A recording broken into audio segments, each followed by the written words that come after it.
6.3 대선 이후 포스트 대선의 정계 개편을 한번 저희가 조심스럽게 예측해 보겠습니다. 이번 대선의 특징은 그 인수위가 없습니다. 당선과 동시에 새 정부가 출범해서 국정 운영하다 보니 지금부터 대선 이후를 예측하지 않으면 좀 곤란한 상황이 발생하지 않을까 싶어서 저희가 아주 앞선감이 있으나 정계 개편이 있지 않을까 하는 예측을 정치 분야 예측을 저희가 해보겠습니다. 더 좋은 정치연구소 정호진 대표님 나와 계십니다. 안녕하십니까? 네, 안녕하세요. 더 좋은 정치연구소 정호진입니다. 예, 우리가 지난 4개월은 물론이고 지난 일주일, 지난 열흘, 지난 2주 동안 너무 많은 일들을 겪다 보니 이 수많은 변동의 결과가 정계 개편으로 이어지지 않을까 하는 조심스러운 예측을 해보는데요.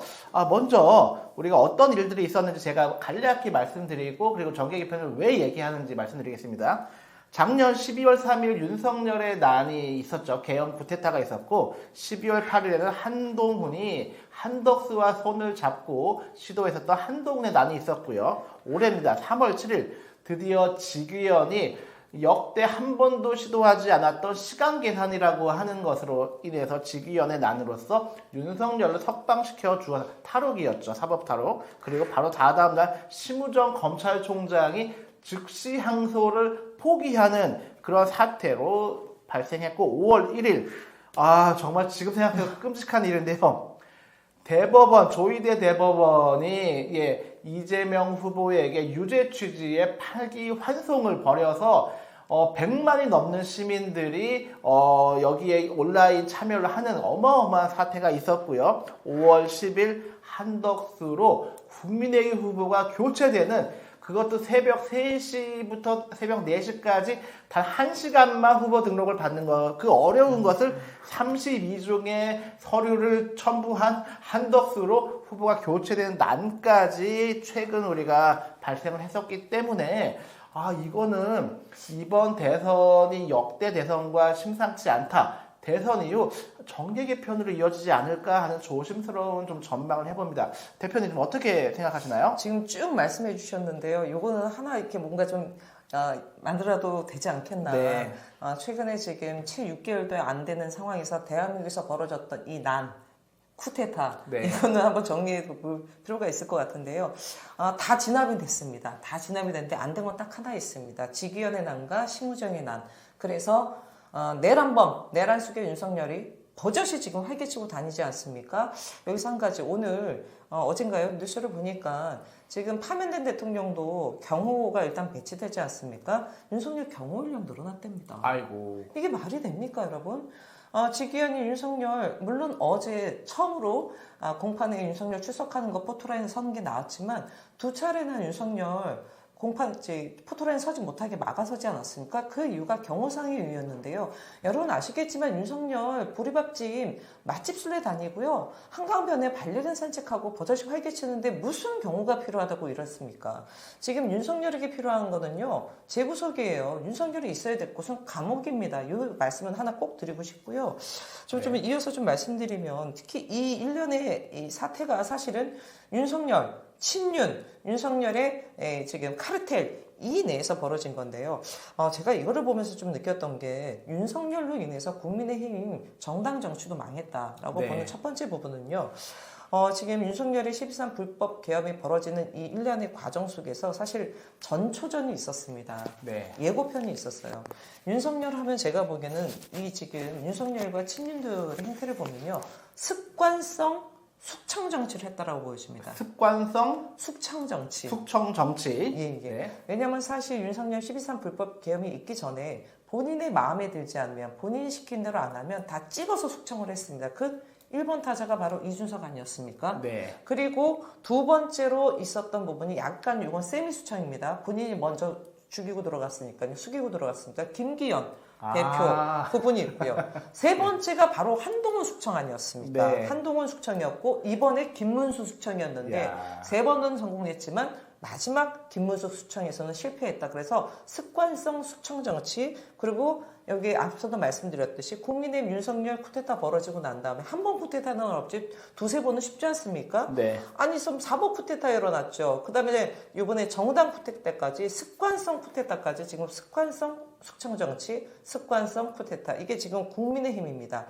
그런데 대선에서 지금 길 가는 시민들 자꾸 물어보면요. 물론 지금 21일이라는 적지 않은 기간, 대한민국 네. 정치 한치 앞을 못 보잖아요. 어떤 일이 벌어질지 모르지만 특별히 사변적 상황이 벌어지지 않는 이상 지나가는 국민들 붙잡아서 물어봐도 이번 대통령 누가 될 것 같습니까? 하면 이재명이요. 네. 얘기를 합니다. 그렇다면 국민의힘은 이번에 지는 게임을 합니다. 지는 게임을 하면요. 지더라도 이후에 살아남을 수 있는, 생존할 수 있는 명분이 있어야 됩니다.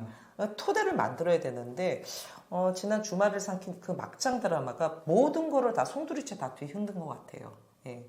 그리고 이거의 최고의 수혜는 지금 이준석 개혁신당 후보가 듬뿍 받고 있습니다. 앞으로 남은 이 지금 3주간의 기간 또 3차례의 TV 토론에서 기본적으로 토론 잘하는 거는 뭐 국민들이 다 알고 있기 때문에 본인을 어떻게 어필하냐에 따라서 보수의 새로운, 원래 보수의 좀 약간의 아이콘적 성격이 있었는데 네. 지금 배신자 프레임으로 일단은 발목이 좀 한참 잡혔지만 또 국민의힘이 또 그거 하나 있지 않습니까? 생존 본능이 좀 굉장히 커요. 어마어마하죠. 네, 네. 예.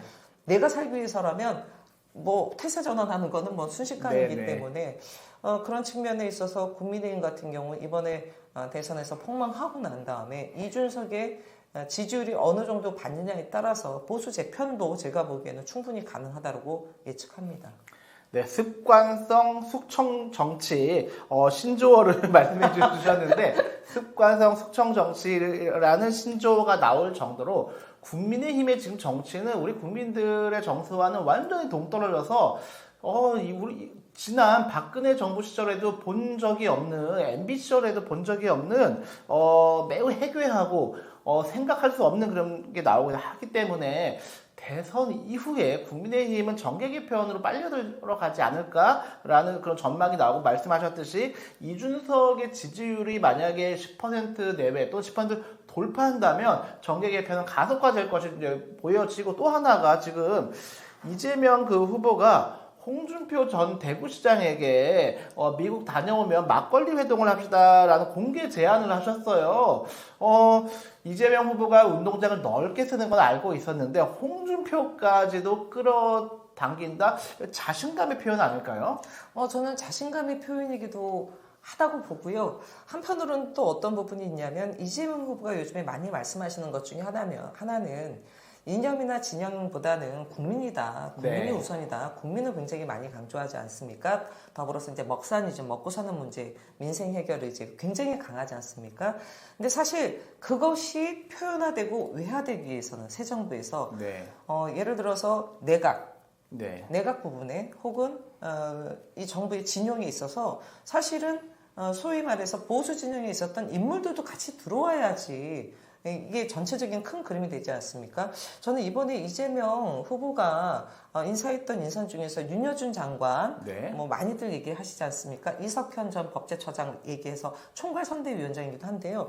저는 개인적으로 사실은 굉장히 좀 눈여겨봤던 분이 권오을 전 의원이에요. 아, 그래요? 네, 예. 권오을 전 의원 같은 경우는 안동이죠. 지역구고 아마 삼성까지 했던 의원으로 알고 있습니다. 네. 나름 사실은 권오을 하면 잘 모르시는 우리 시청자분들도 계시겠지만 조금 연배 있으신 분들은 그치 권오을 옛날에 그래도 국민의힘에서 초막 맞는 중견 정치인이었죠. 중견 정치인이었던 사람입니다. 근데 이 사람을 그것도 지금 안동에 있잖아요. 네. TK입니다. 네. 그 중심에 이 양반을 지금 국민의힘 캠프로 지금 끌어들였다는 것 자체는 이미 좀 민주당 캠프로. 죄송합니다. 민주당 캠프로 그 의지가 충분히 있다. 저는 네. 이런 분들도 같이 해야지.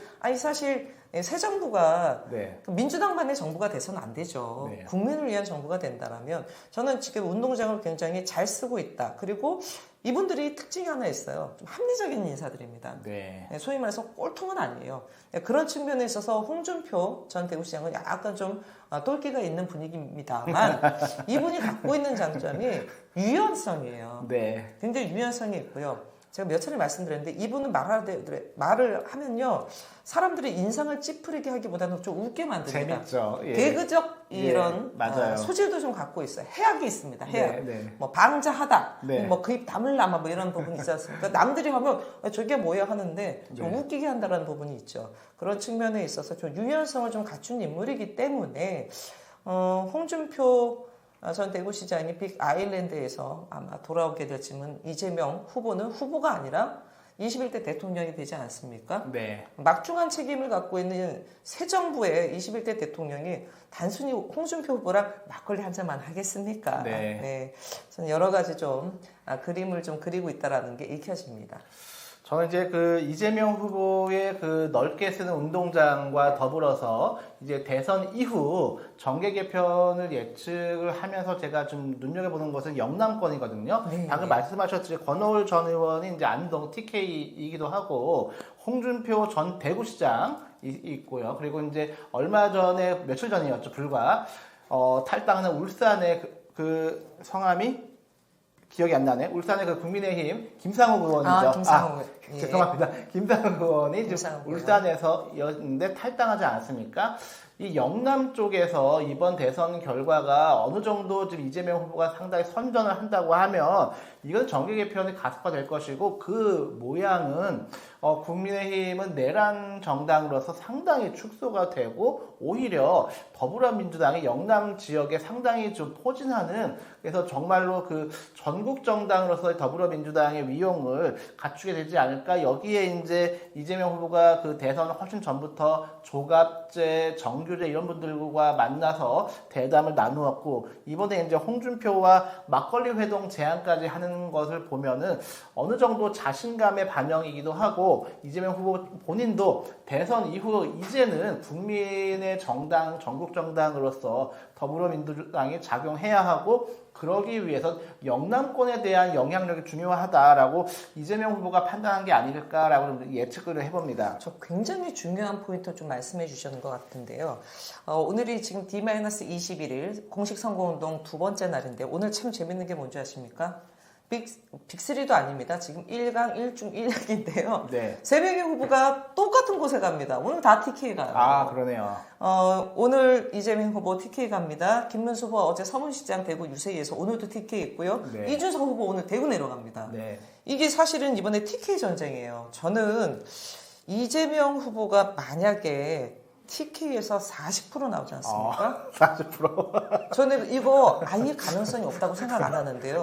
정말 중요한 지적이에요. 국민의힘이 텃밭이 어딥니까? 다 먹고 있는 데는 TK예요. 그렇죠. TK에서 이재명 후보가 40% 나온다? 네. TK 이거는 금이 가는 정도가 아니라 지갑 변동이 무너지는 겁니다. 네.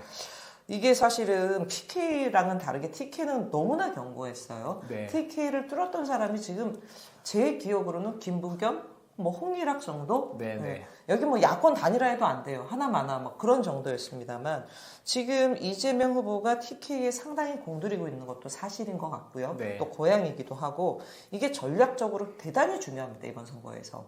그래서 저는 사실상 이재명 후보가 TK에 대해서 많은 좀 공을 들일 필요가 있다고 보고 어제 되게 재밌는 모습이 있었어요. 김문수 후보 서문시장에서 유세하면서 또 총괄선대위원장이기도 한 권성동 원내대표가 네. 마이크를 잡았는데요. 우와, 권성동 내려와라서부터 시작해서 그럴 바에는 차라리 이재명이 낫다라는 이재명을 약다, 이재명을 찍겠다 이런 소위 말해서 국민의힘 지지자들의 목소리 원성이 막 터져 나왔습니다. 뭐 워낙 권성동 의원에 대한 밉상 권성동에 대한 뭐 국민의힘 지지자들의 본 마음이 드러났지만 거기에 차라리 이재명이 낫다라고 얘기하는 것 자체가 저는 이게 예전의 TK 민심과는 좀 사뭇 다르다. 그렇기 때문에 여기야말로 집중적인 공략이 필요하다. 그래서 한번 대한민국 이 정치 지역 특히 견고하다는 TK 있지 않습니까? 한번 네. 뚫어봐야 되지 않습니까 이번에? 네.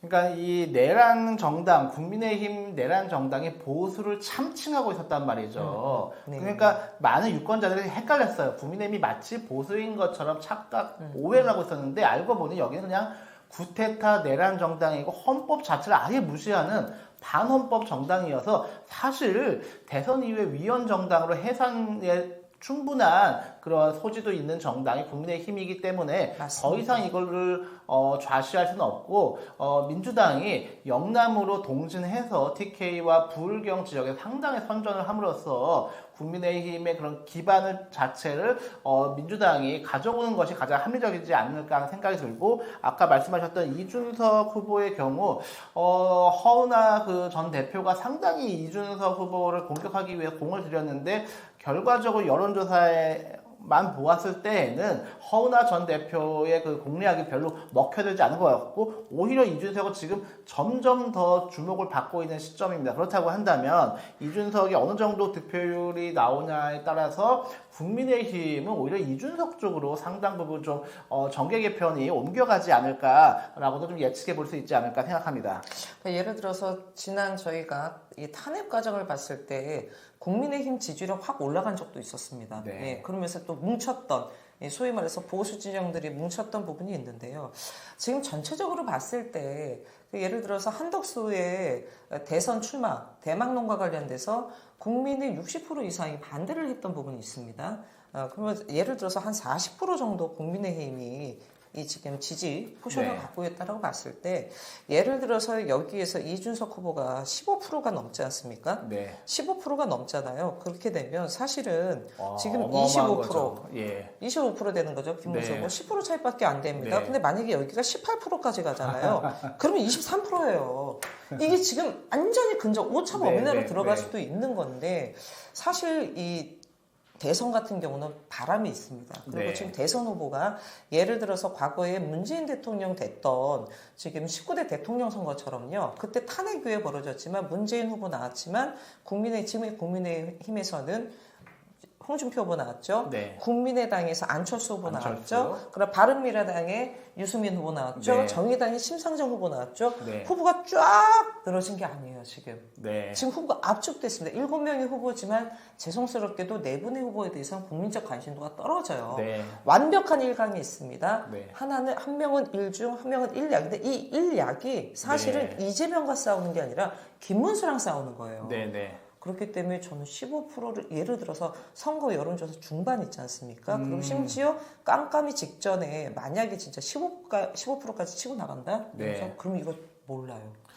그러면 이번 21대 대선 TV토론의 관전 포인트는 오히려 김문수와 이준석 간의 이 TV토론이 상당히 좀 재미있겠네요. 네, 저는 그렇게 봅니다. 그래서 TV토론 자체가 이재명 후보가 1강이기 때문에 원래는 1등하는 후보를 잡으려고 하잖아요. 네. 근데 제가 봐서는 지금 이준석 후보는 자기가 대통령 된다고 생각 안 합니다. 그러면 2등 전략 가야 돼요. 1등 네. 전략이 아니라 2등 전략 가려면 지금 3등 하는 후보가 2등 후보 잡아야 돼요. 김문수 잡아야지 네. 이준석의 미래가 펼쳐집니다. 그러면 이준석 후보가 김문수 후보한테 할 수 있는 모든 부분들을 다 쏟을 텐데요.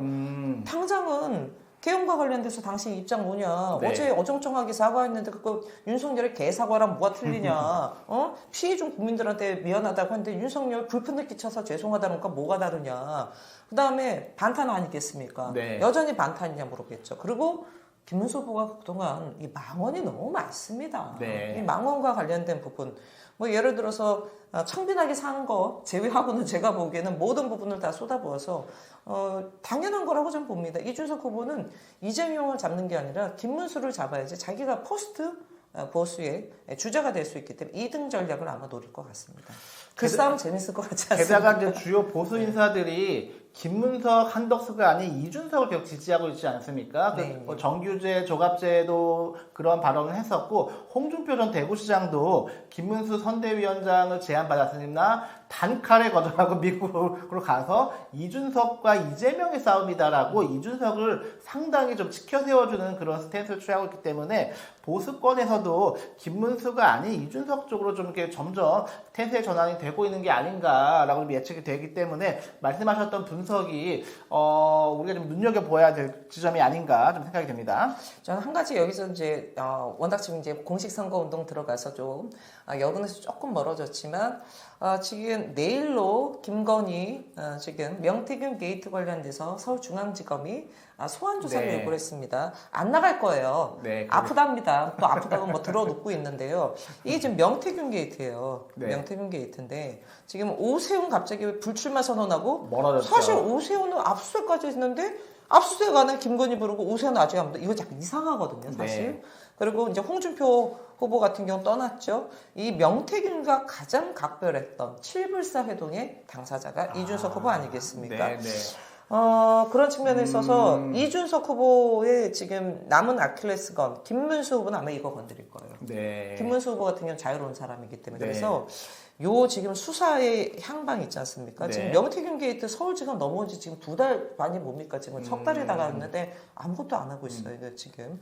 네, 뭘 갖고 있는지 하여튼 요게 일단은 이준석 후보가 대선 이번 21일 남은 기간 동안 본인에게 벌어질 수 있는 돌발 변수 중에 가장 큰 거는 이거다. 그래서 요 부분은 저희가 또 염두는 해두고 있어야 될 것 같습니다. 그럼 예상하는 21대 대선 TV 토론의 관전 포인트 중에는 김문수는 이준석 공격의 칼로 명태균 게이트를 들이댈 것 같고, 이준석은 김문수에 대한 공격의 칼을 하나가 이제 그 계엄에 대한 입장, 사과에 대한 입장의 진정성을 모르고 또 하나가 아마도 정광훈과의 관계 절연 부분. 정광훈, 네. 윤석열 다 물어보겠죠. 네. 김문수가 이제 자유통일당의 그 초대 당대표였다는 사실을 많은 분들이 잘 기억을 못 하시는 것 같은데, 그 부분이 부각을 시키면서 아마도 이준석 후보 입장에서는 김문수에게 정광훈과의 관계, 절연, 이런 부분들을 좀 집중적으로 공격하지 않을까 좀 예측이 좀 돼봅니다. 네, 아주 뭐 그래서 18일 날 첫 TV 토론회가 있습니다. 그러니까 이번 주 일요일 텐데요.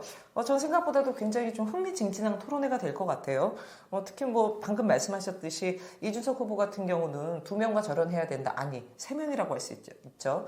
윤석열 부부 그리고 영혼의 동반자였던 정광훈과의 절연 이런 부분들을 강하게 얘기하지 않을까 싶네요. 네. 반면 이제 이재명 기호 1번 이재명 후보의 경우는 이제 본인이 기존의 공약들 많이 냈습니다. 지금 국민의힘과 다르게 이미 그 사회 전 분야에 대한 좀 공약들 많이 냈기 때문에 그 부분에 대한 어필을 하고 좌우를 넓게 쓰는 국민의 후보다라는 걸 강조하는 그런 스탠스를 취하지 않을까 싶고, 우리가 좀 잊고 있는 한 명의 후보, 아마도 이번 그 TV 토론에는 4명이 TV 임할 것 같습니다. 그 민주노동당 권영구 후보는 아무래도 양비론으로서 50%는 이재명 후보 비판하고 50% 양비론으로 나머지는 이제 김문수 후보를 비판하는 쪽으로 스탠스를 취하지 않을까 조심스럽게 예측이 좀 되어 봅니다. 뭐 물어볼지 그냥 저는 예상이 됩니다. 근데 제가 참 이번 선거 가지고 아쉬웠던 부분은, 그러니까 아직까지 아쉬울 필요는 없는데요. 저는 이재명 후보한테 바라는 부분은요. TV 토론회에서 어찌됐건 간에 압도적 1위를 달리고 있기 때문에 뭐 이준석 후보도 이재명 후보 지원할 거고, 네. 뭐 김문수 후보는 두말하면 잔소리고 권영구 후보도 할 겁니다만 좀 의연하게 하셨으면 좋겠고요. 저는 이재명 후보께서 사실은 나름 공약 준비를 상당히 많이 한 걸로 알고 있어요. 네. 예. 상당히 많이 한 걸로 알고 있고, 특히 민주연구원 같은 경우가 녹성가요. 어제 제가 자료를 좀 받았는데 물론 꼼꼼히 아직까지 보진 않았습니다만 사실상 우리 시민들이 지금 궁금해하고 시민들이 바라는 부분들, 이런 부분들을 지금 이 윤석열 불법 계엄으로 인해서 벌어진 이번 대선이긴 하나 사실 꽤 오랫동안 준비했던 걸로 알고 있습니다. 그래서 저는 이번 대선이 갖고는 의미와 더불어서 새 정부, 새로운 민주공화국이 앞으로 어떻게 나가야지 되는지 부분에 대해서 공약과 비전 얘기를 많이 하셨으면 좋겠어요. 선거 때 지금 공약 비전이 거의 얘기가 안 나오지 않습니까? 네. 국힘 막상 때문에요. 그렇기 때문에 이재명 후보께서는 정말 마음 편히 공약과 비전을 미리 얘기해 주시고요. 사실 인수위가 없습니다. 그래서 저는 지금부터 인수위 과정이라고 보여져요. 네. 그래서 사실은 뭐 사회대기업위원회나 이런 부분도 지금 막 설치해야 된다고 봅니다. 그래서 지금이 인수위 과정이다라고 생각하시면서 미래 비전 많이 좀 얘기해 주셨으면 좋겠습니다. 예, 오늘은 그 21대 대선의 TV 토론의 관전 포인트 저희가 미리 한번 예측해 보았습니다. 시청자분들 한번 실제 그 TV 토론 보시면서 저희의 예측이 어느 정도까지 적중하는지 보시는 것도 재미있을 것 같고요. 한 가지 더, 대선 이후의 정계 개편의 그림, 방향은 어떠할까까지도 저희가 오늘 예측 분석해 보았습니다. 오늘 방송 여기서 마치겠습니다. 감사합니다. 감사합니다.